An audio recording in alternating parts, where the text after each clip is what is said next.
अस्सलामुअलैकुम मेरे प्यारे नाजरीन, आज है जुमे का मुबारक दिन। बरकतों, मगफिरत और रहमतों से भरपूर मैंने दिन का आगाज़ किया सुन्नत नबी सल्लल्लाहु अलैहि वसल्लम के मुताबिक। गुस्ल किया, साफ़ सुथरे कपड़े पहने, सर में तेल लगाया और बालों में कंघी की। नबी करीम सल्लल्लाहु अलैहि वसल्लम जुमे के दिन ज़ीनत इख्तियार फरमाते, कंघी करते और खुशबू लगाते। मैंने इत्र लगाया कि ये भी जुमे के दिन की सुन्नत है। जैसे ही अजान हुई, अल्लाह की कुदरत से बारिश बरसने लगी। छोटे छोटे कतरों ने फ़िज़ा को पाकीज़ा कर दिया। बारिश थमी तो मैं निकला मस्जिद की तरफ। मौसम बेहद खुशगवार था, आसमान धुला धुला सा लग रहा था। ये लम्हे सिर्फ मौसम के नहीं बल्कि दिल की तहारत के होते हैं। नमाज जुमे के बाद जब मैं मस्जिद से निकला तो दिल को एक अजीब सा सुकून महसूस हुआ। ये सुकून सिर्फ नमाज में, ज़िक्र में और सुन्नत पर अमल करने में ही मिलता है।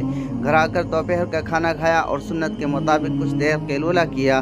कैलूला यानी खाने के बाद का मुख्तसर आराम सुन्नत रसूलुल्लाह सल्लल्लाहु अलैहि वसल्लम है। फिर असर की नमाज के लिए मस्जिद गया। नमाज के बाद अल्लाह की नेमतों में से एक नेमत आम खाया।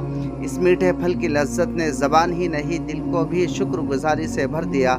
आम फितरत की मिठास है, सेहत बख्श सुन्नत है, मुंसलिक और शुक्र का ज़रिया। उसके बाद मैंने एक कप चाय बनवाई और बैठकर सुकून से पी। कभी कभी चाय का एक कप भी दिल को इतना सुकून देता है जैसे मुकम्मल दुआ कबूल हो गई हो। अल्हम्दुलिल्लाह, आज का दिन गुजरा शुक्र, सुन्नत और सुकून के साथ। वीडियो को लाइक, शेयर, कमेंट करें और चैनल को सब्सक्राइब ज़रूर कर दें।